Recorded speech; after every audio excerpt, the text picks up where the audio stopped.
اس کا گھر قریب تھا یا وہ واقعی اپنے دعوے کے مطابق تیز ڈرائیونگ کرتی تھی جو محض 15 منٹ کے اندر اس کے ہوٹل میں موجود تھی؟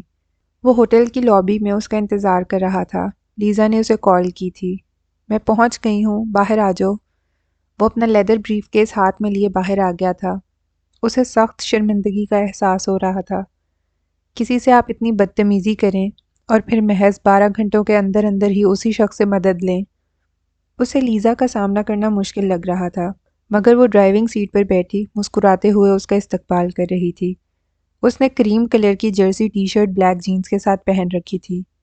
اس کے بال کندھوں سے کچھ نیچے آتے تھے اور اس وقت کھلے ہوئے تھے۔ اس نے آگے کے بالوں کو کانوں کے پیچھے کر رکھا تھا۔ پنک لپسٹک اس کے ہونٹوں پر سجی تھی۔ ہمیشہ کی طرح نفیس اور ڈیسنٹ نظر آ رہی تھی۔ وہ سیٹ بیلٹ باندھے ہوئے بیٹھی تھی۔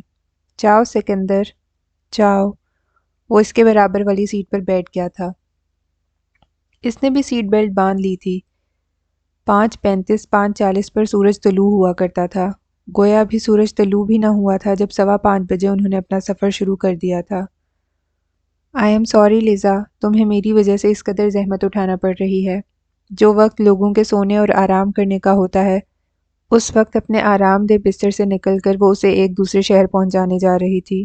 وہ سخت شرمندگی محسوس کر رہا تھا۔ اس کے ساتھ اس نے ایسا کون سا دوستانہ رویہ رکھا تھا جو بدلے میں اپنے لیے کسی احسان کی توقع رکھتا؟ اتنے پرتکلف بھاری بھرکم جملے مت بولو۔ تم روبرٹو کے کلیگ ہو اور روبرٹو میرے بچپن کا دوست ہے۔ وہ اگر روما میں موجود نہیں ہے تو اس کی غیر موجودگی میں مجھے تمہاری مدد کرنی چاہیے۔ وہ اس کی طرف دیکھ کر مسکرائی تھی۔ تم اس وقت جاگی کیسے ہوئی تھی؟ اسے یاد آیا وہ فون پر یہی کہہ رہی تھی کہ وہ جاگی ہوئی تھی۔ لیزا اس کے سوال پر ہنسی۔ میں اپنے اسٹوڈیو میں تھی، پینٹنگ کر رہی تھی۔ تمہارا شاید کبھی واسطہ نہیں پڑا، ہم آرٹسٹ لوگ ایسے ہی ہوتے ہیں۔ کام کی دھن سوار ہو جائے تو دن اور رات کے احساس سے بے نیاز ہو جاتے ہیں۔ اس کی نگاہیں اسٹیئرنگ پر جمے لیزا کے ہاتھوں پر پڑیں۔ اس کی انگلیاں لمبی مخروطی تھیں۔ بلا شبہ یہ ہاتھ ایک آرٹسٹ کا ہی ہاتھ تھا۔ ٹرین مس ہونے کی فکر اور نیپلز وقت پر پہنچنے کی پریشانی میں اسے اپنا درد بھول گیا تھا۔ اب پرسکون ہو کر گاڑی میں بیٹھا تھا تو درد کا احساس جاگا تھا۔ وہ لوگ ہائی وے کی طرف رواں دواں تھے۔ لیزا کا دعویٰ تھا کہ وہ اسے 7:30 اور 7:45 کے بیچ نیپلز پہنچا دے گی۔ اسے دوبارہ درد کی شدت محسوس ہونے لگی تھی۔ وہی گردن کے پچھلے حصے سے اٹھتا کندھے اور بازوؤں تک جاتا ہوا درد۔ اس وقت صرف اس کے سر میں نہیں درد ہو رہا تھا۔ 1-2 منٹ کے لیے اس نے آنکھیں بند کی تھیں۔ سیٹ کی پشت سے کمر ٹکائی تھی۔ اس کا خیال تھا کہ لیزا کی توجہ ڈرائیونگ پر ہے۔ اس کا دھیان اس پر نہیں گیا ہوگا۔ تمہاری طبیعت کیسی ہے؟ اس نے جیسے ہی آنکھیں کھولیں لیزا نے اس سے پوچھا۔ ٹھیک ہے، وہ اپنے الفاظ میں زور پیدا کرتا فوراً بولا۔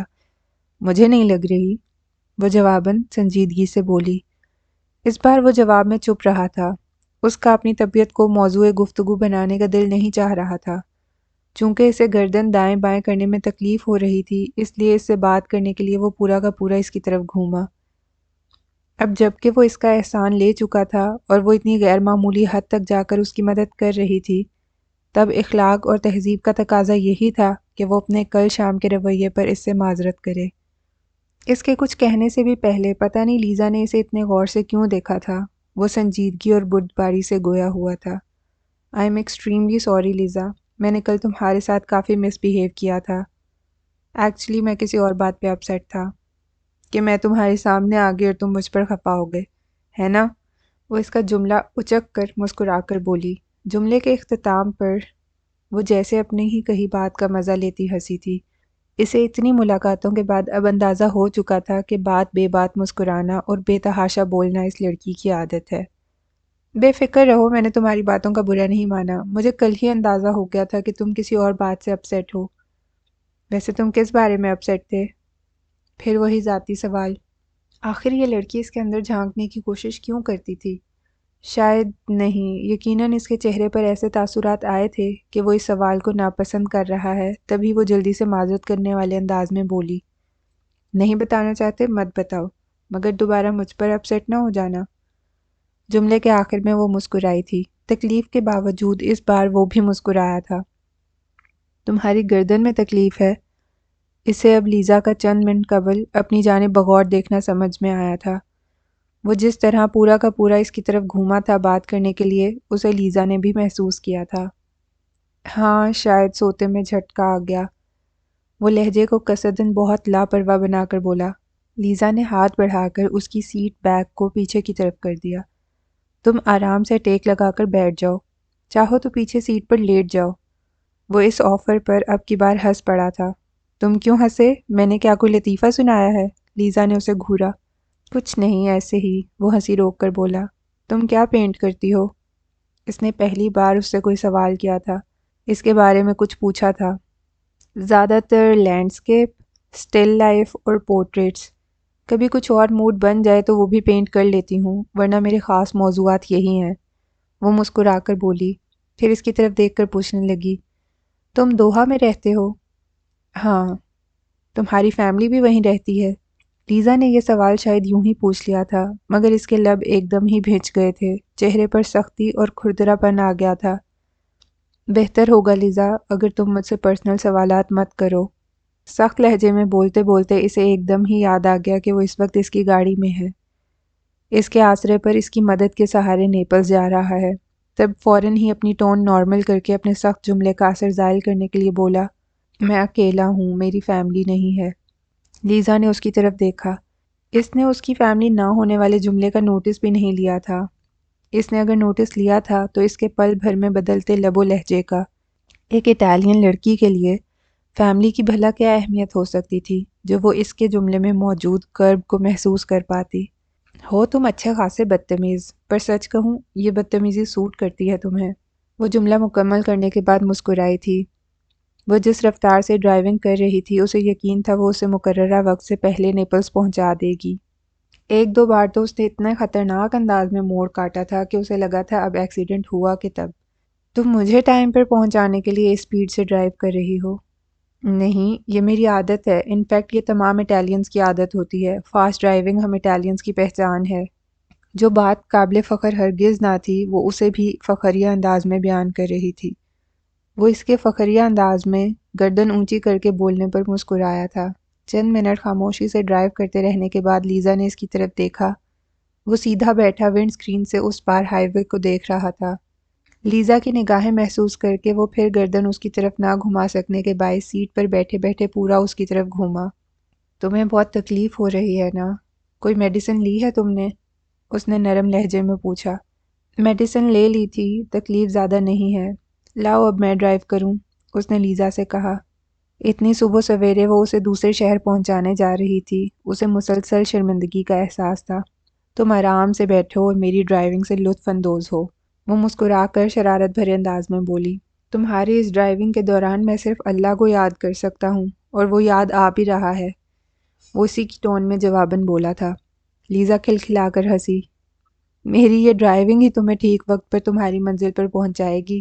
اسے بات بے بات کس قدر ہنسنے کی عادت تھی۔ تم نے میرے روما میں اب تک کہاں کہاں گھوم لیا، کتنی جگہوں کی سیر کر لی؟ چند منٹ کی خاموشی کے بعد لیزا نے اس سے پوچھا۔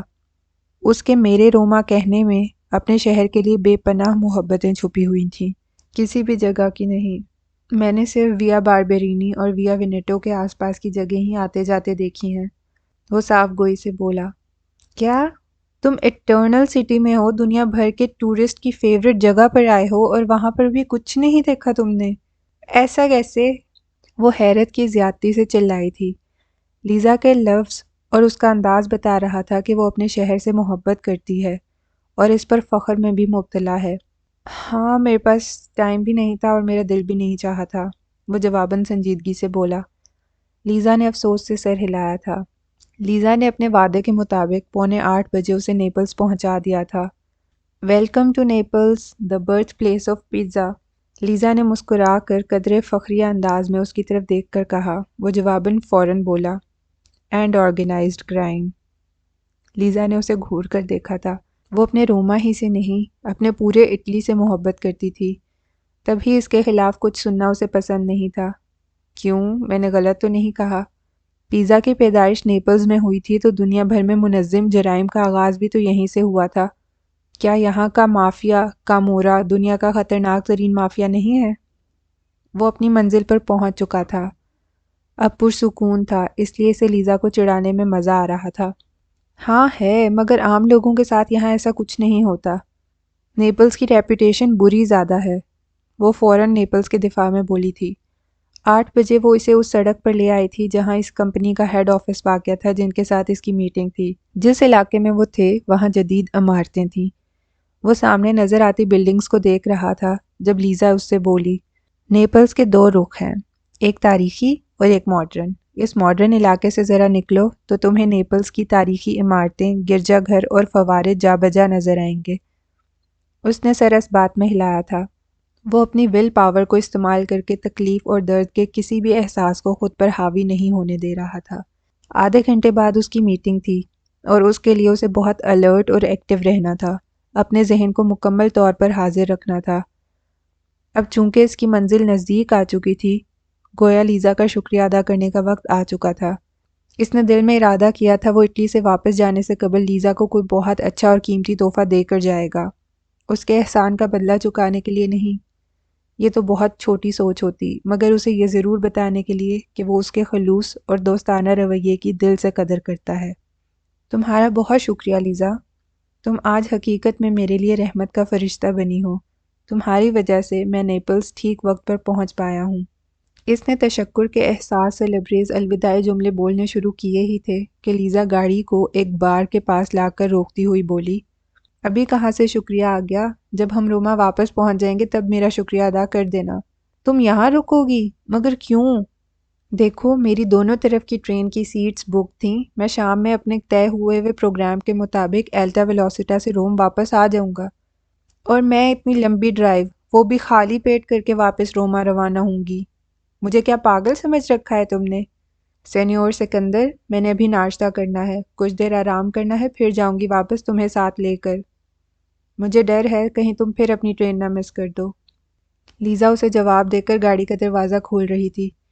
آ جاؤ، ناشتہ کر لیتے ہیں جلدی سے، پھر تمہاری میٹنگ کا ٹائم ہو جائے گا۔ وہ مسکرا کر کہتی گاڑی سے اتر گئی تھی۔ لیزا کا انداز اٹل تھا، گویا وہ اسے ساتھ لے کر ہی واپس جائے گی۔ وہ خاموشی سے گاڑی سے اتر آیا تھا۔ اس نے اپنی زندگی کا بڑا حصہ امریکہ میں گزارا تھا، جہاں بار کا مطلب وہ جگہ تھی جہاں شراب نوشی کے لیے جایا جاتا تھا۔ اٹلی آ کر اسے پتہ چلا تھا کہ یہاں بار کا مطلب امریکہ والے بار سے بالکل مختلف تھا۔ یہاں بار کا مطلب وہ جگہ تھی جہاں اٹالینز صبح اپنے کام پر جانے سے پہلے کافی پینے اور ناشتہ کرنے آیا کرتے تھے۔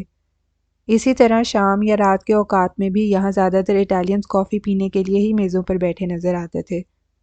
اس کے علاوہ بار ہی سے لوگ اپنے روزمرہ استعمال کے دودھ کے ڈبے اور باٹلز خریدا کرتے تھے۔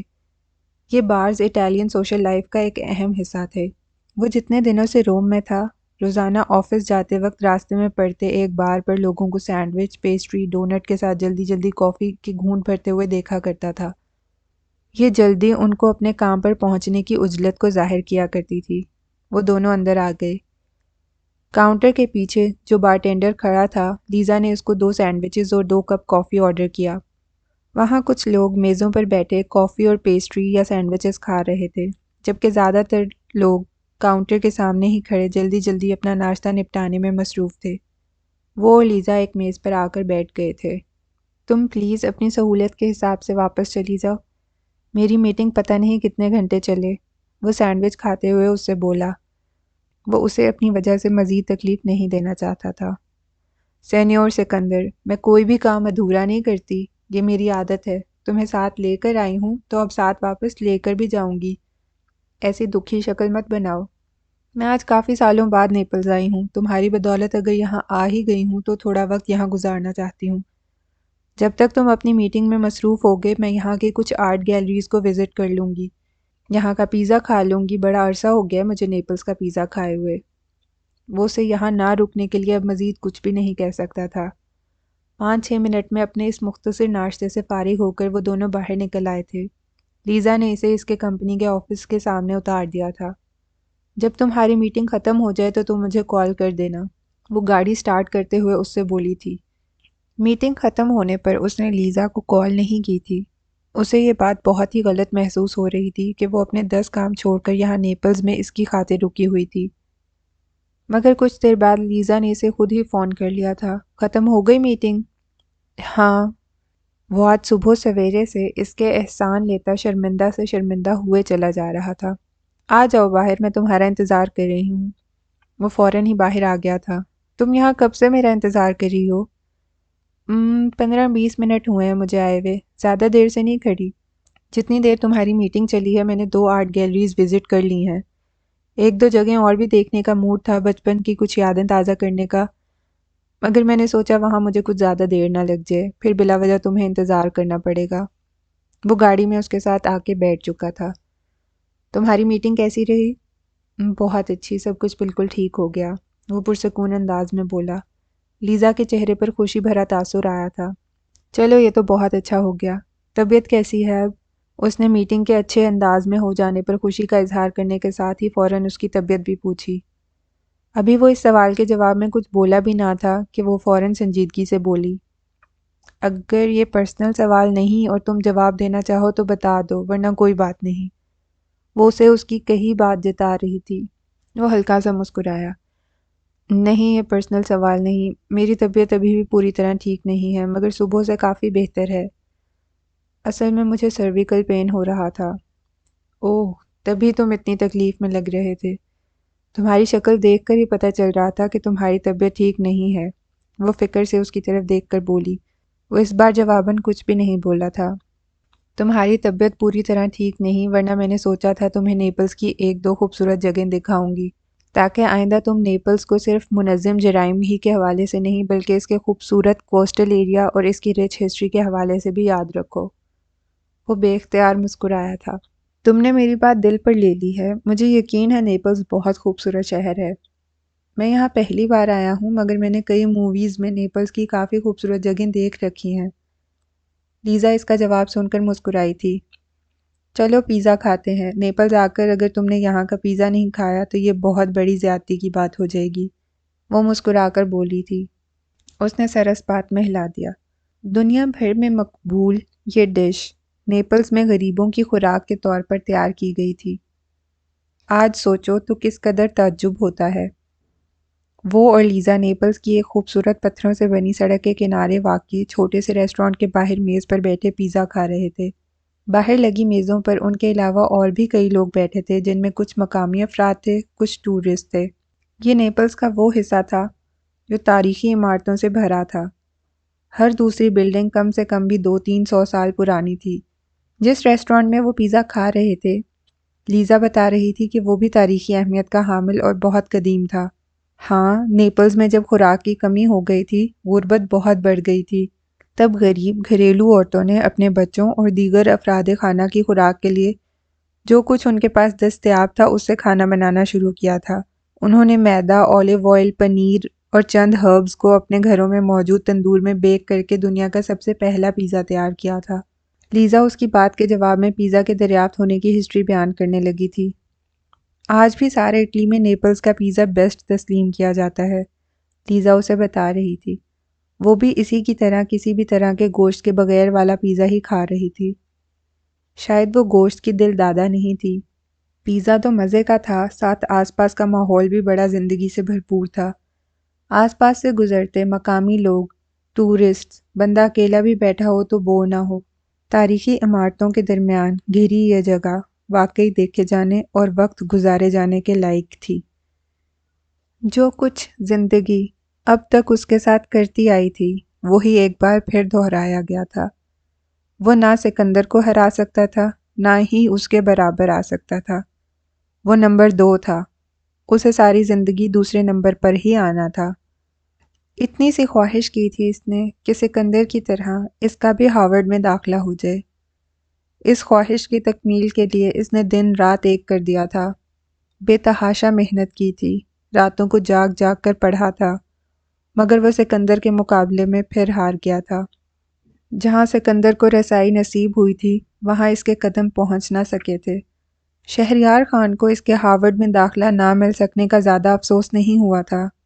وہ بچپن کی باتیں تھیں جب وہ اسے سکندر کی مثالیں دے کر اس جیسا ہائی اچیور بننے کی تاکید کیا کرتے تھے۔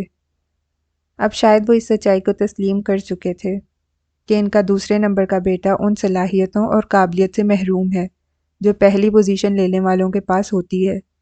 جو سکندر شہریار کے پاس ہے۔ وہ ذہین ہے مگر غیر معمولی ذہین نہیں، وہ قابل ہے مگر غیر معمولی قابلیت کا حامل نہیں، وہ محنتی ہے مگر اس قدرتی خوبی سے محروم ہے جس کے بل پر لوگ دنیا فتح کر لیا کرتے ہیں۔ مختصر یہ کہ وہ سکندر شہریار نہیں۔ شہریار خان اس کی تعلیم پر بھی اتنا ہی پیسہ خرچ کر رہے تھے جتنا سکندر کی۔ فرق صرف اتنا تھا کہ اس کے حوالے سے انہوں نے کچھ پلان نہیں کر رکھا تھا۔ مستقبل کی ساری پلاننگ انہوں نے سکندر کے لیے کر رکھی تھی۔ کس سال اس کی انڈر گریجویٹ سٹڈیز پوری ہوں گی اور کس پوزیشن کے ساتھ ہوں گی، پھر کس سال وہ لاء کا امتحان پاس کرے گا اور کتنے امتیازی نمبروں کے ساتھ کرے گا، پھر وہ کس جگہ ملازمت سے اپنے شاندار اور بے مثال پروفیشنل کریئر کا آغاز کرے گا۔ لہٰذا اس کا ہارورڈ میں ایڈمیشن نہ ہونا ان کے لیے کوئی دکھ کی خبر نہیں تھی۔ اس کا کیلیفورنیا یونیورسٹی میں ایڈمیشن ہوا تھا۔ سکندر نے اسے اس کے داخلے کی مبارکباد دینے کے لیے فون کیا تھا۔ مبارک ہو زین۔ کس بات کی مبارک؟ اس نے خشک لہجے میں پوچھا تھا۔ اسے لگا تھا سکندر نے اس پر طنز کرنے اور اس کا مذاق اڑانے کے لیے اسے فون کیا ہے۔ دیکھ لو، جہاں میں ہوں وہاں تمہاری رسائی کبھی ہو ہی نہیں سکتی۔ تمہارا اتنی اچھی یونیورسٹی میں ایڈمیشن ہوا ہے، اس بات کی مبارکباد۔ ہاں، مگر ہارورڈ سے کم۔ اسے لگا دل ہی دل میں اس پر ہنستے سکندر نے یہ ضرور کہا ہوگا۔ اسے سکندر کی خوشی تمسخرانہ اور اس کی ہنسی اپنا مذاق اڑاتی ہوئی محسوس ہو رہی تھی۔ اس کا دل چاہا تھا وہ سکندر کے لبوں کی ہنسی اور اس کی زندگی کی ہر خوشی اسے چھین لے۔ وہ دونوں واپسی کے سفر پر تھے۔ کھانا ختم کرتے ہی انہوں نے واپسی کا سفر شروع کیا تھا۔ میری وجہ سے تمہارا آج کا پورا دن ضائع ہو گیا۔ یقیناً تمہاری آج کے دن کے لیے اپنی بہت سی مصروفیات ہوں گی۔ وہ اس کی طرف دیکھ کر بولا۔ اب اس کے درد میں کچھ کمی تھی۔ میں آج کل اپنی ویکیشن انجوائے کر رہی ہوں، لہٰذا وقت کی کوئی کمی نہیں۔ اچھا ہوا تمہارے ساتھ آ گئی، اس بہانے کئی سال بعد میں نے نیپلز دیکھ لیا۔ میں یہاں آخری بار شاید 6-7 سال پہلے آئی تھی۔ وہ جتنا اس کا ممنون، زیر بار اور احسان مند ہو رہا تھا، وہ اتنا ہی یہ ثابت کرنے پر تلی ہوئی تھی کہ اس کے ساتھ آ کر اس نے اس پر کوئی احسان نہیں کیا۔ وہ کہاں جاب کرتی ہے جو آج کل اپنی چھٹیاں انجوائے کر رہی ہے؟ اس نے نہیں پوچھا۔ پھر 2.5 گھنٹے کا سفر طے کیا گیا۔ وہ روما کی حدود میں داخل ہو رہے تھے۔ لیزا اس کی طرف دیکھ کر خیر مقدم کرنے والے انداز میں مسکرا کر اٹالین میں بولی، welcome to Roma, the eternal city. وہ بڑے جذب سے بولی تھی۔ اس نے بغور لیزا کو دیکھا تھا۔ تم اپنے شہر سے بہت پیار کرتی ہو، ہے نا؟ ہاں، مجھے بہت عشق ہے اپنے روما سے۔ یہاں کی سڑکیں، یہاں کی گلیاں، یہاں قدم قدم پر بکھری ہسٹری، میں ان سب کی عاشق ہوں۔ حالانکہ تم تو رہتی ہی یہیں ہو، یہاں کی ہسٹری، آرٹ ہو یا آرکیٹیکچر، سب کچھ ہر وقت ہی تو تمہارے ارد گرد موجود ہوتا ہے۔ عموماً تو خوبصورت شہروں اور تاریخی جگہوں پر رہنے والے لوگ ان سب کو صبح و شام دیکھ دیکھ کر فار گرانٹڈ لینے لگتے ہیں۔ وہ اپنے شہر سے اس کی والہانہ محبت محسوس کر کے سنجیدگی سے بولا تھا، میں اپنے شہر کی کسی بھی چیز کو فار گرانٹڈ نہیں لیتی۔ میں روما کی ہسٹری، آرٹ، آرکیٹیکچر، کسی بھی چیز سے کبھی بور نہیں ہوتی۔ لیزا نے بولتے بولتے ایک نظر اس کی طرف دیکھا تھا۔ وہ اس وقت اپنی عادت کے مطابق مسکرا نہیں رہی تھی، بلکہ قدرے سنجیدہ تھی۔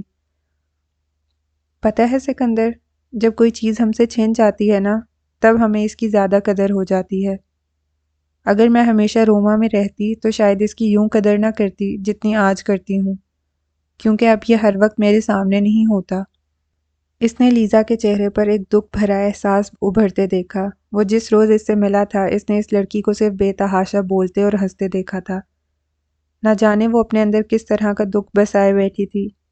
کیا دنیا میں کوئی بھی خوش نہیں؟ اور کسی کو نہیں، مگر کم از کم مسکراہٹیں اور خوشیاں بکھیرتی اس لڑکی کو تو خوش ہونا چاہیے تھا۔ زندگی کو اس لڑکی کو تو خوشیاں دینی چاہیے تھیں۔ وہ آج صبح جب اس کے ساتھ تھا، اپنی عادت کے برخلاف کتنا زیادہ بولا تھا، کتنی بار مسکرایا تھا۔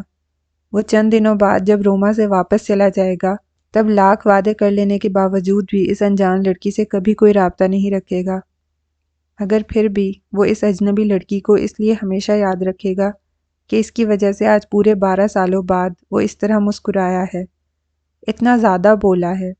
لیزا اس کی سوچوں سے انجان اسے بتا رہی تھی، میں 13 سال کی تھی جب میرے ممی پاپا کی ڈائیورس ہو گئی تھی۔ علیحدگی کے وقت ان دونوں کے درمیان جس طرح باقی تمام چیزوں کا بٹوارا ہوا تھا، اسی طرح ہم دونوں بہنوں کا بھی ہوا۔ اس مہذبانہ بٹوارے میں پاپا کے حصے میں آئی تھی اور میری بڑی بہن ممی کے۔ میری ممی کا تو یہ ملک تھا، وہ یہاں سے کیوں جاتی؟ میرے پاپا البتہ اٹالین نہیں تھے، انہوں نے یہاں کی صرف نیشنلٹی لے رکھی تھی۔ ممی سے علیحدگی کے بعد وہ یہاں نہیں رہنا چاہتے تھے، اسی لیے وہ مجھے اپنے ساتھ لے کر لندن چلے گئے۔ اور یوں سکندر 13 سال کی عمر میں مجھ سے میرا روما چھن گیا تھا۔ وہ دکھ بھرے لہجے میں بولتے بولتے ایک پل کے لیے خاموش ہوئی۔ وہ اس کی طرف دیکھ رہا تھا، اس کی بات توجہ سے سن رہا تھا۔ میں یہاں سے گئی تو میرا دل یہیں رہ گیا تھا۔ میرا دل کبھی لندن کا نہ ہو سکا، میرا دل ہمیشہ یہیں رہا، میرے روما میں۔ میرے پاپا کا ملک نہ تو اٹلی تھا نہ انگلینڈ، ان کا ملک تو پاکستان تھا۔ سو وہ روم میں رہتے یا لندن میں، ان کے لیے کچھ فرق نہ تھا۔ ان کی جذباتی وابستگی تو ان دونوں میں سے کسی بھی جگہ سے نہ تھی۔ لیزا کی ساری بات میں اس کے لیے حیرانی کی بات اس کے والد کا پاکستان سے تعلق ہونا تھی۔ اسے پہلے دن سے لے کر آج تک کبھی ایک پل کے لیے بھی لیزا کے مکمل اٹالین ہونے پر ذرا سا بھی شبہ نہیں ہوا تھا۔ اس نے بے اختیار حیرت سے پوچھا، تمہارے والد پاکستان سے ہیں لیزا؟ لیزا نے اس کی حیرت کو حیرت سے دیکھا، پھر جیسے کچھ یاد کر کے اپنے سر پر ہاتھ مار کے بولی، دیکھو ذرا، ہم کتنے دنوں سے مل رہے ہیں مگر ابھی تک ایک دوسرے سے مکمل تعارف نہیں کروا سکے۔ بات مکمل کر کے وہ پھر اپنے مخصوص انداز میں مسکرائی، پھر کچھ شرارت بھرے لہجے میں بولی، ویسے ابھی تک تعارف ٹھیک سے نہ ہو پانے کی وجہ یہ بھی رہی ہے کہ تمہیں پرسنل باتیں کرنا پسند نہیں ہے، اس لیے میں تمہارے تعارف سے محروم رہی، اور تم اتنا روڈ ہو کر ملتے تھے کہ اپنے بارے میں کبھی ڈھنگ سے کچھ بتا ہی نہیں سکی۔ وہ اس کی بدتمیزی اس پر جتا رہی تھی، اور آج مشکل وقت میں اس کی مدد کر کے اب اتنا حق تو وہ رکھتی تھی کہ اس کی بدتمیزی اور بد اخلاقی کا ذکر اسے کر سکے۔ وہ تھوڑا شرمندہ سا ہوا تھا۔ یہ بالکل سچ تھا کہ آج تک اس نے اسے یہ موقع نہیں دیا تھا کہ وہ اپنا مکمل تعارف کروا پاتی۔ وہ شرمندگی کے حصار سے نکلنے کے لیے سنجیدگی سے بولا، تمہاری شکل صورت سے لے کر نام تک کسی بھی چیز سے مجھے کبھی یہ نہیں لگا کہ تم اٹالین اور کرسچن نہیں ہو۔ لیزا عبرانی نام ہے اور یہ نام مسلمانوں میں بھی ہوتا ہے۔ تو لیزا پاکستانی مسلمان باپ اور اٹالین کرسچن ماں کی بیٹی تھی۔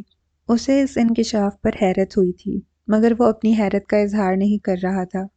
ایسا کرنا اسے بچگانہ پن لگ رہا تھا۔ باقی میرا تعارف یہ ہے کہ میں لندن میں رہتی ہوں۔ میں نے لندن سے پینٹنگ میں ماسٹرز کیا ہے۔ میں وہاں رائل کالج آف آرٹس میں پینٹنگ، لینڈسکیپ اور سٹل لائف پینٹنگ پڑھاتی ہوں۔ پینٹنگ میرا پیشن ہے اور پروفیشن بھی۔ جاب سے بچ جانے والے ٹائم میں میں پینٹنگز بناتی ہوں، اپنی ایگزیبیشن کی تیاریاں کرتی ہوں، اپنی لائف میں کافی بزی ہوں، مگر میں جتنی بھی مصروف ہو جاؤں سال کے یہ 2 مہینے لازماً روما میں گزارتی ہوں۔ اپنے اس روٹین پر میں 18 سال کی عمر سے کاربند ہوں۔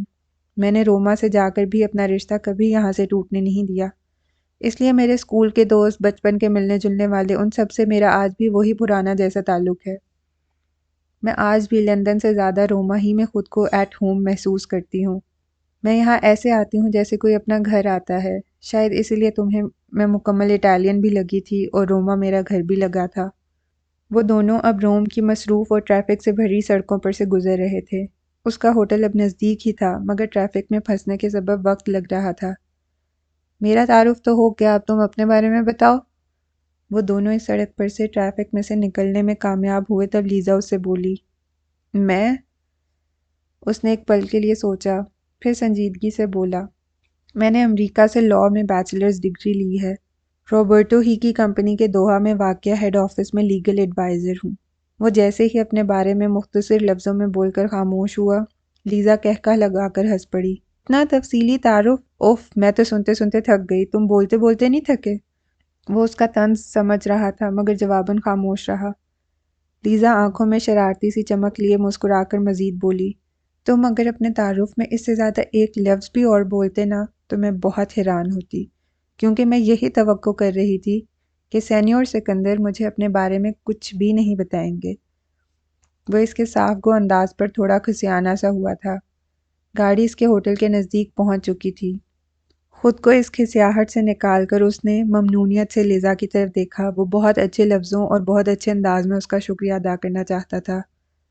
لیزا، تمہارا بہت شکریہ، تم نے میرے لیے بہت زحمت اٹھائی ہے۔ وہ مزید بھی کچھ اور جملے بولنا چاہتا تھا مگر لیزا نے اسے اس کی بات پوری نہیں کرنے دی۔ سینیور سکندر، اس طرح کی رسمی باتوں سے مجھے بہت گھبراہٹ ہوتی ہے، اور ویسے بھی آپ کے اوپر آپ کا روڈ انداز زیادہ جچتا ہے، ساری دنیا سے ناراض، غصے میں، کم کم بولتے ہوئے۔ وہ ہنس کر اسی بے تکلفانہ اور شریر انداز میں بولی تھی۔ اس کی بات کا برا ماننے کے بجائے وہ بھی خوش دلی سے مسکرا دیا تھا۔ لیزا نے اس کی طرف اپنا ہاتھ بڑھایا۔ کیا اب ہم دوست ہیں؟ اس نے مسافے کے لیے بڑا لیزا کا ہاتھ تھاما تھا۔ ہاں، وہ روم سے جا کر زندگی بھر اس سے ملے گا بھی نہیں، اس سے کوئی تعلق، کوئی واسطہ نہیں رکھے گا، تو دوستی بیچ میں کہاں سے آ گئی؟ مگر وہ نہ بول کر اس کا دل بھی نہیں توڑ پایا تھا۔ اوکے سینیور سکندر، تمہاری اس دوست کی تمہیں ایڈوائس ہے کہ اپنے ہوٹل روم میں جا کر اب میڈیسن لے کر صرف اور صرف آرام کرنا، کیونکہ تمہاری طبیعت مجھے ابھی پوری طرح ٹھیک نہیں لگ رہی۔ اس نے سر اس بات میں ہلا دیا تھا۔ وہ سینیور سکندر کا لفظ بڑے مزے میں بولا کرتی تھی۔ وہ اس کے اس انداز پر ہلکا سا مسکرا رہا تھا۔ وہ اپنے ہوٹل روم میں آ کر ابھی جوتے ہی اتار پایا تھا کہ اس کے موبائل پر کسی کی کال آنے لگی۔ اس کا موبائل ٹیبل پر رکھا تھا۔